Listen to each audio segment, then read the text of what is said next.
의료 공백이 길어지고 있는데 해법도 보이질 않고 있습니다. 오늘은 의과대학 교수들이 사직에 들어간다고 밝힌 날입니다. 사직 규모에 따라서 의료 현장의 여파가 클 전망인데요. 이런 가운데 대통령실 직속의 의료개혁특별위원회가 오늘 출범합니다.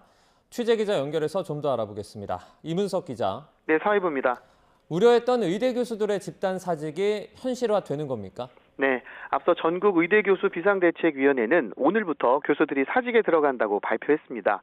정부의 사직 수리 정책과는 관계없이 진행하겠다고 했는데요. 아직은 얼마나 많은 교수가 병원을 이탈했는지 집계되지 않고 있습니다. 사직에 참여하지 않은 교수들도 다음 주에 하루 휴진 계획을 내놔서 곳곳에서 진료 차질이 불가피할 전망입니다.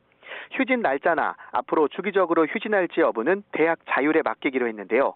우선 서울대의 경우 교수들이 오는 30일 응급과 중증, 입원 환자를 제외한 모든 진료를 중단한다고 발표했습니다.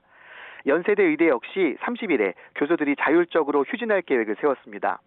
정부는 현재까지 절차와 내용을 갖춰 제출된 사직서가 소수라며 환자를 두고 떠나는 교수들이 많지 않을 거라고 기대했습니다. 네, 대통령 직속의 자문기구죠. 의료개혁특별위원회가 출범했는데 결국 의사협회와 전공의협의회는 불참한 거죠? 네, 그렇습니다. 정부의 의사증원 정책에 반발해서 의사협회와 전공의협의회는 의료개혁 특위에 참여하지 않기로 했습니다. 대한의학회 역시 위원을 추천하지 않았습니다. 원래 계획은 의사협회 등 공급자 단체 추천 10명, 환자단체 연합 등 수요자 단체 추천과 전문가 등 10명, 그리고 정부 측 6명으로 구성하려고 했습니다. 하지만 앞서 말한 주요 의사단체 3곳에서 위원을 내지 않아서 반쪽짜리 출범이 됐습니다. 오늘 첫 회의 시작에 앞서 노현홍 의료개혁특위위원장은 지역 필수 의료의 위기는 의료 시스템 전반의 구조적 문제가 축적됐기 때문이라면서 의료개혁은 더 미룰 수 없는 과제라고 강조했습니다. 직접 들어보시죠.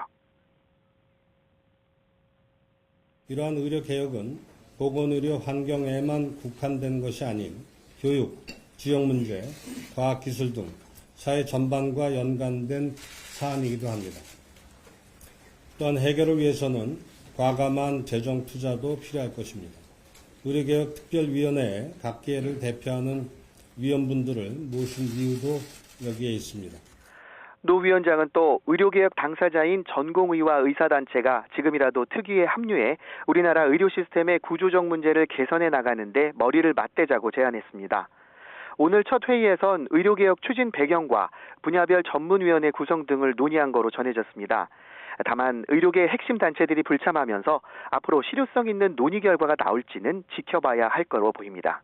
지금까지 사회부에서 YTN 이문석입니다.